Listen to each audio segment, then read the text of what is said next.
Hi guys, and welcome back to the channel. I'm Dharma Helper, and this is DH Reviews. This is my Season 2, Episode 3 review of Agents of S.H.I.E.L.D. If you want to go ahead and check out any of my other Agents of S.H.I.E.L.D. reviews or my other videos, there will be a link in the description to that playlist, as well as annotation right here on the screen here.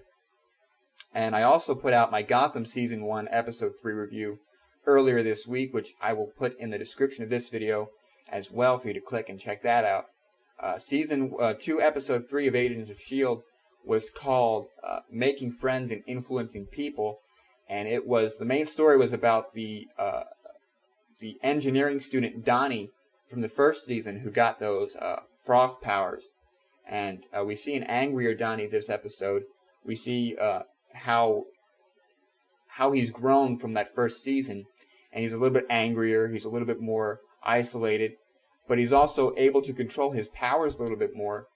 And we learned that either corrupt Hydra agents or ambitious S.H.I.E.L.D. agents were responsible for him being trained during his time in the sandbox or his time in the fridge or whatever facility they were holding him in. And I like that it was ambiguous as to which side of the fence here was actually training him up and was anticipating using him as a weapon, because it's not quite clear. No one side is making a good decision there. Each side is capable of abusing Donnie as an asset, and so it's fun to me to see that they're not openly saying Hydra did it or S.H.I.E.L.D. did it, because they're both, like I said, capable of using him as an asset and keeping that secret from each other. And so the main point of this episode was a recruitment of Donnie, and which side was going to be able to recruit Donnie. And if one side, like if Hydra wasn't able to recruit him, they were willing to cross him off so that S.H.I.E.L.D. wouldn't get him.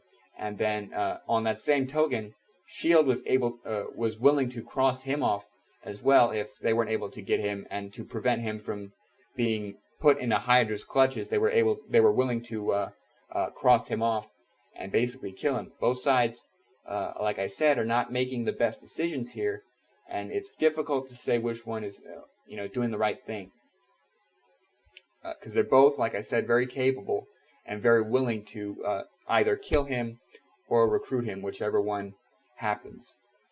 And so Hydra, we learn a lot more about their inner workings in this episode. We see Dr. Whitehall, and their recruitment process is basically brainwashing. And we see that with, I think, Agent 33, who Coulson was actually trying to recruit, but he wasn't able to get to her before Hydra got to her, and they started brainwashing her, and she's resisting that over the course of the episode.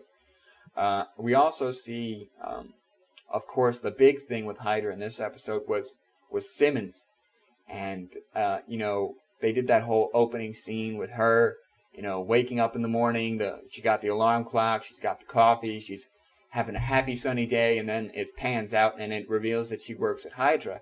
And actually, to me, that reveal would have been a little bit more potent, or it would have worked a little bit better if maybe they didn't spoil that in the promos, or 5 minutes before the episode aired, they had that little, coming up next on Marvel's Agents of S.H.I.E.L.D., and then they basically spoiled that Simmons was working with Hydra.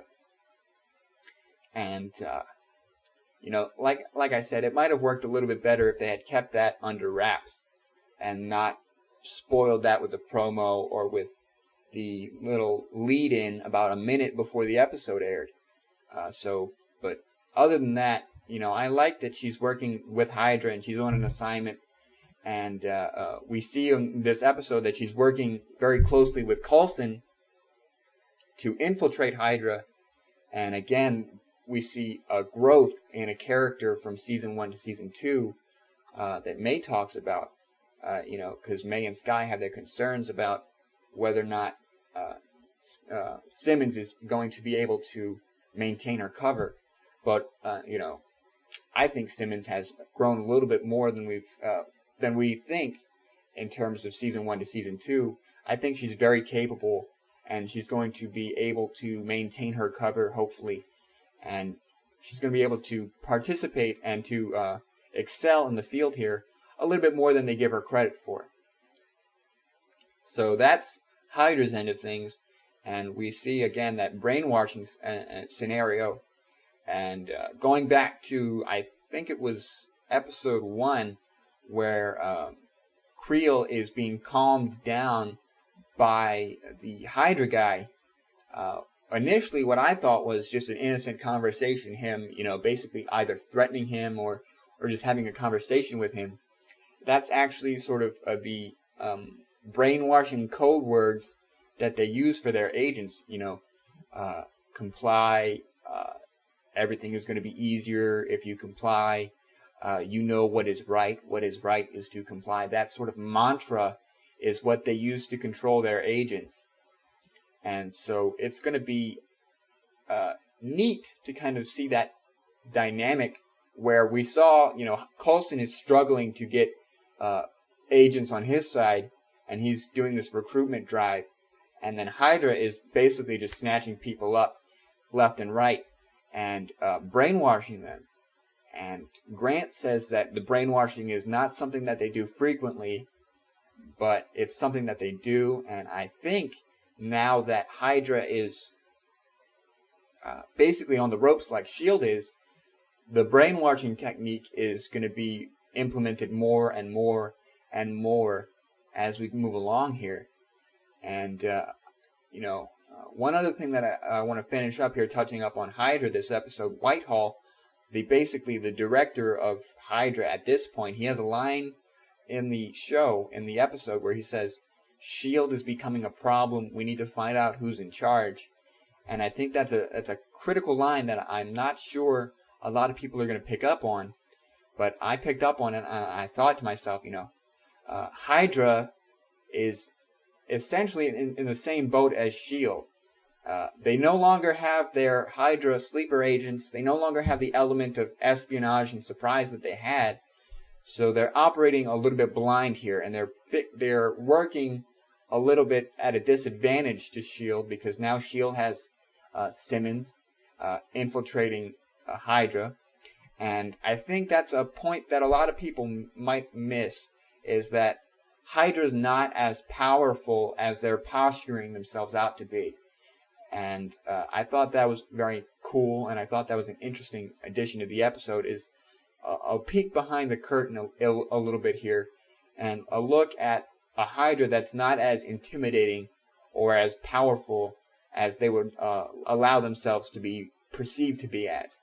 And going back to the second episode, in my second review, I talked a little bit about that scene with Coulson and the general, and how they were in that courtyard, and how Coulson bluffed his way into allowing the general to believe that S.H.I.E.L.D. was a little bit more powerful now.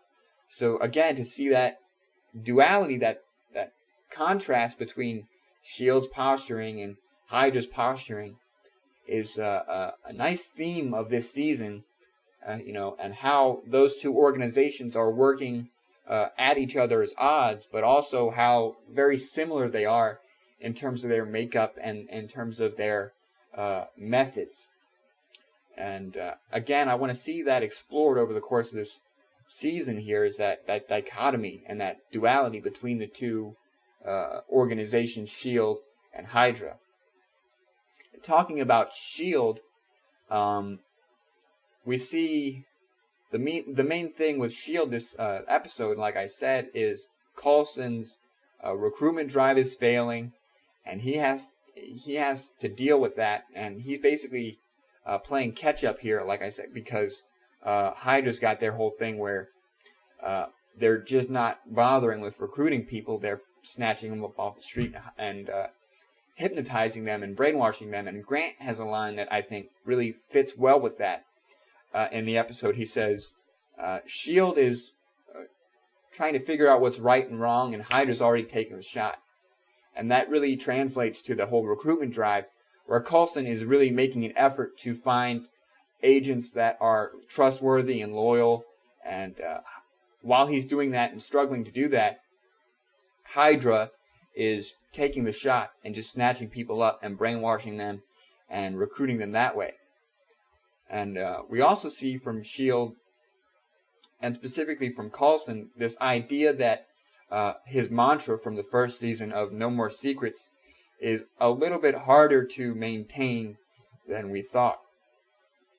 He's keeping secrets from Fitz. We find out in this episode that Fitz had no idea that Grant was down there in Vault D, and that makes sense to me as a viewer that they would keep that from him, but that didn't last very long, and we find out that he's keeping Simmons from everybody except May. Nobody except May knew heading into this episode that Simmons was a sleeper agent working with Hydra and reporting to Coulson. And that, again, that makes sense as a viewer, that why he would keep that a secret. But going back to his mantra of no more secrets, it's becoming a little bit more clear and clear as these episodes move along that's going to be thrown out the window. Director Coulson is a little bit different, like I said in my other review, than Agent Coulson. Director Coulson is starting to recognize the value and the importance of departmentalizing and keeping these secrets from his people to kind of protect them. And where he draws the line with that is going to be a very key part of his season here. What he's willing to do and where he's willing to go is going to draw the line here between what S.H.I.E.L.D. is and what Hydra is. Going back to that dichotomy and that duality, there has to be a line. Otherwise you're looking at S.H.I.E.L.D. and you're looking at Hydra and you're saying, maybe we are as similar as the U.S. government and everybody is saying we are. What is the difference between S.H.I.E.L.D. and Hydra? Where is that line? And I think that's going to be an important question for Coulson to answer over the course of this season. Going over and talking a little bit about Skye. We saw her talk to Grant again this episode, and I'm not going to get too into that because, like I said in my other review, that is not my cup of tea so far. Their interaction and Grant's obsession with Skye is not really clicking with me in terms of watching the episodes. But we see Skye really come into her own again and continue to transform herself a little bit as an agent of S.H.I.E.L.D. and to she has that whole heart monitor thing over the course of this episode, and she's able to keep cool over the course of the episode up until she talks to Grant about her father. And so to see that and to see a little bit more serious version of Skye, I think on the one hand it's sad, but on the other hand it's, she's growing up, she's becoming an agent. As a viewer, I don't dislike this growth that we're seeing from Skye, but I think again that it's sad, and that I would like to see that witty, happy, sassy version of Skye from season 1. And I don't think we're seeing that in season 2. I think we're seeing somebody who again has been hurt and who is putting up these walls very much like Agent May has put up these walls. And we're seeing somebody who is turning into an agent of S.H.I.E.L.D. more and less Skye, less of that, sassy sort of happy, upbeat Skye that we saw in season 1. And I think the impact here that we're feeling is the impact of Grant's betrayal, not just with Skye, but with Simmons, with Fitz, with Coulson. The reason we're seeing all these different changes in these characters from season 1 to season 2 is that betrayal and that ripple effect almost. And to see, again, that line that Skye's willing to draw, she takes out Donnie at the end of the episode, and to see where she's willing to go and what she's willing to do, I think is going to be a pretty crucial part of her character. And again, going back to that same theme of Hydra and S.H.I.E.L.D., where's the difference? Skye and what she's willing to do and how far she's willing to go, I think is going to be an interesting question for her to ask as well, because she had, season 1 Sky, I don't think would have taken that shot. I think season 1 Sky would have insisted that they bring Donnie in. And the coldness and the coolness in which she took him out, I think is going to be a question for her to wrestle with. And speaking of that, one thing that I really want to bring up here before I move on and talk about, the other characters in S.H.I.E.L.D. that we saw, I have a question for you guys. For those of you who saw Season 1 and maybe saw some of Season 2, and for those of you who have been following the series, does anybody know why they use live rounds against Donnie, or I believe against the other members of Hydra? Because it looked to me like they were using live rounds rather than the sleeper rounds. And the last time I checked, they used sleeper rounds, not live ammunition. So Sky definitely used live rounds.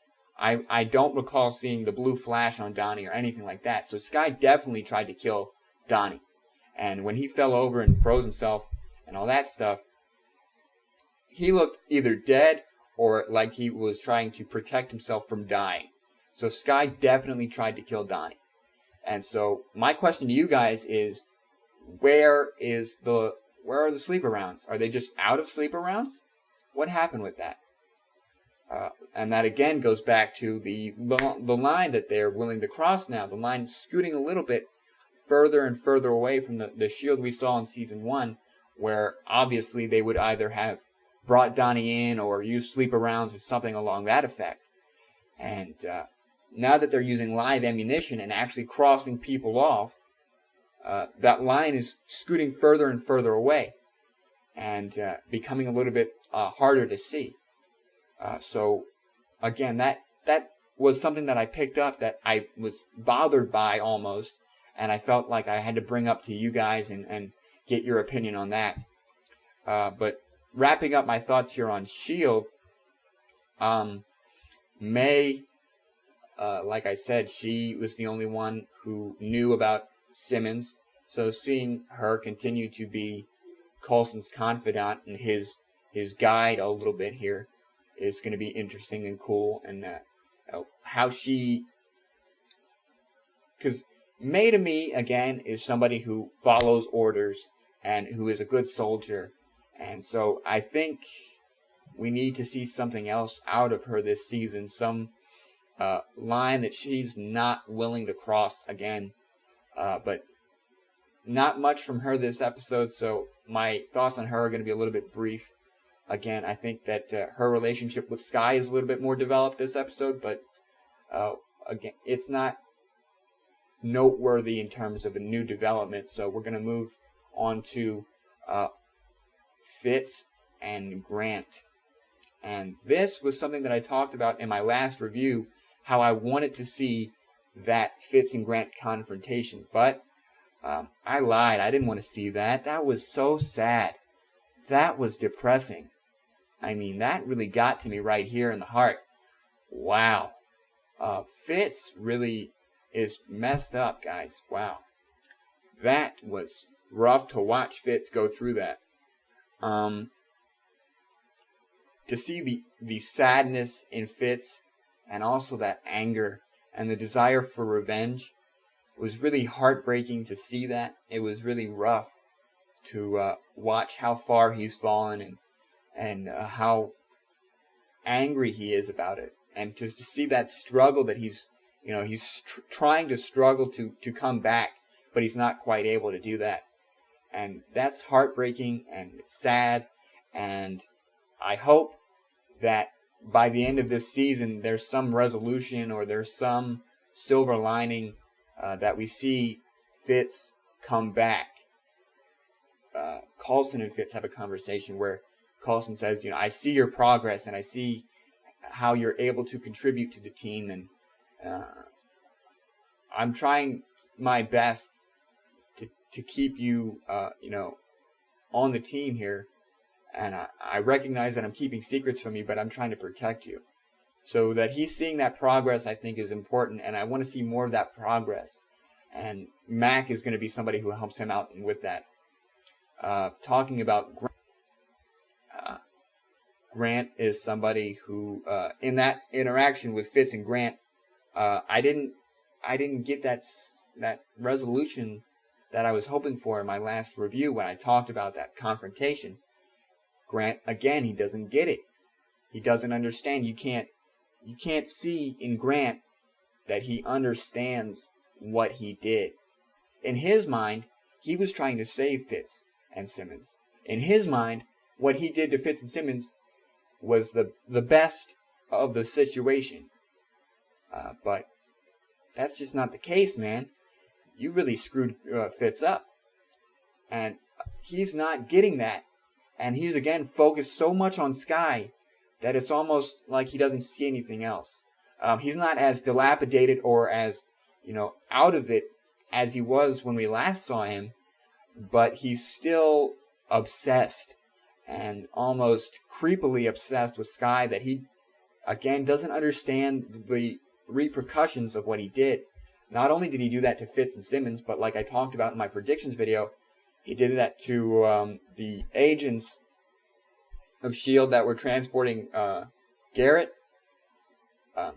That one agent with the purple hair, he straight up killed her.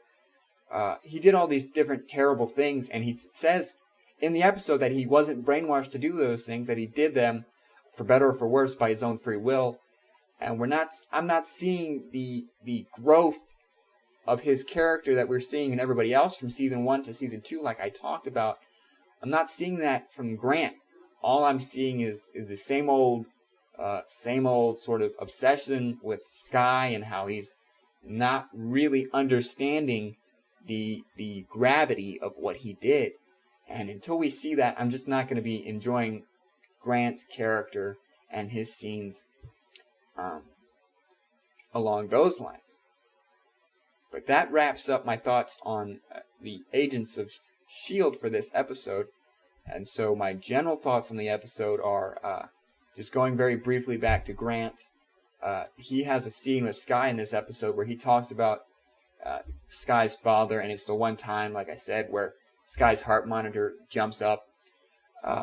But to me, I can kind of see what Grant's playing at, and he's not being 100% genuine. And he's actually trying to maybe effect his escape. And because he says, one day when you trust me, I hope you trust me to take you to him. And to me, that's like, come on, guy. Really? Really? She's going to let you out of your prison cell and just walk all the way over to her dad's house and knock on the door and be like, hey, Dad, look, this is my boyfriend. We're friends now. No, that's not how that's going to work, guy. She doesn't like you anymore. She doesn't trust you anymore. And that plan sucks. How in his mind is that going to work? How is he going to allow her to let him out of the vault, sneak him past Mac and Triplet and Coulson and May, and then just, fly off, go to Dad's house? The last time she did that, the last time she left the team with Grant, Grant killed Patrick Oswald, and he almost killed her. So that really doesn't, where's your head at, guy? What's that? That's a dumb plan, but I can see where his head's at. I can see what he's trying to accomplish with that. He's trying to gain her trust, like Coulson talks to Simmons, and says, in regards to Hydra, make friends, gain their trust. And so I think Grant is trying to do that. Gain her trust so that he'll let her out and he'll take her to her dad. But that's not going to work. That's a stupid plan. And I expect more out of Grant as an agent, other than that stupid plan. Simmons, in this episode, she battles with her loyalties a little bit, and her loyalties are questioned in terms of the Hydra agents. The Hydra second in command says, your loyalties can be tested, and he takes her along to try and get Donnie and try to brainwash Donnie. And then he has a conversation with Whitehall at the end. Whitehall and the right-hand man have a conversation, and they say, we need to bring her up here. Her talents are being wasted, but if she messes up, if she screws up, we can always convince her to comply, meaning brainwash her. And Grant talks about how this brainwashing thing doesn't always work and how some people are maybe not susceptible. And if anyone's not susceptible, I think it's Simmons, who is a very smart person and who has a very high IQ, and maybe who might be able to resist that if it comes to that. And so what I'm thinking about Simmons, I'm thinking either she's able to convince them that she's working with them so that the brainwashing is not necessarily needed, or if she does slip up and they do convince her to comply, she's going to resist that, but allow them to believe that she's been brainwashed. So continue to work undercover, but under the impression that she's been brainwashed. So everything that she does, they're not questioning, they're not looking too deep. Worst case scenario, she is effectively brainwashed, and she confronts Fitz in that state, and Fitz, I think, might bring her back and sort of shake off that programming, because we saw in this episode that even if you are brainwashed and even if you are susceptible like Donnie was, he was actually able to shake that programming off for some time before it was reactivated. So those are the three possibilities I think we're going to see from Simmons. Either she convinces them that brainwashing isn't necessary by lying and moving up the ladder a little bit in a Ward-like fashion, or she is brainwashed and has to be taken, and have a conversation with Fitz or with Coulson and taken back, or she is brainwashed and able to resist it and continues to work up the ladder under the impression that she's one of the people that's brainwashed and she has to comply, and everything she does, she can't possibly be working against Hydra. Skye, I talked a little bit about my expectations for Skye moving forward and how I think Grant's plan isn't going to work. But I want to see more. I want to see Skye lighten up a bit. To see her go so dark is a little bit depressing. Wrapping up my thoughts here. At the end of the episode, like I said, Skye crosses off Donnie, and they don't find his body, but if he is dead, that's kind of a little bit weak, because they've already killed the Absorbing Man, or not killed, but captured and crossed him off. And now, within the span of one episode, Donnie's done. So the main villain of this season really needs to start showing himself, or they're just going to be crossing people off every episode, and that's going to get a little bit tedious. They need to have somebody they can go up against, either Whitehall or Skye's father need to really pick up their game and really directly oppose S.H.I.E.L.D., because having these villains that are just one-off villains is a little bit clunky and a little bit sloppy in terms of watching it and storytelling. So to see somebody emerge as a continuous villain and a continuous opposing force, I think is going to be important moving forward here. And that about wraps up my thoughts on this episode. Overall, I thought it was a great episode. Not the best episode, and again, there were points that I have contention with that I talked about. The points about Grant and about the live ammunition and about crossing off all these different villains episode to episode. And I hope they fix those, because the main problem with season 1 was the pacing and all that stuff, and it's starting to look like they might fall back into that pacing problem. But overall, again, good episode. I enjoyed it. I hope you guys did as well. If you like this review, go ahead and leave a like down below so that I know I'm headed in the right direction. If you have anything you want to talk about, or something that I mentioned or something that I missed, comment down below and we'll talk about it. We can talk about the live ammunition. We can talk about Grant's really dumb plan. We can talk about Simmons and her possibilities with Hydra. We can talk about Coulson keeping secrets, and we can talk about that line, and we can compare and contrast Hydra with S.H.I.E.L.D. There's a lot to talk about, and I'm really interested to talk with you guys. Follow me on Twitter. We keep the conversation going on Twitter, at the DH Reviews. And if you want to watch these reviews as they come out, again, my Gotham reviews that come out on Tuesdays, my Scorpion reviews come out on Thursdays, and obviously my Agents of S.H.I.E.L.D. reviews come out on Wednesdays. So if you want to watch those reviews as they come out, subscribe to the channel, and you can watch those as they come out. I want to very briefly apologize for putting out the Gotham video a little bit late yesterday. There was a problem with editing that I had to really scramble and fix, but hopefully that doesn't happen again. I apologize again for that coming out a little bit late, but hopefully you guys weren't too bothered by that.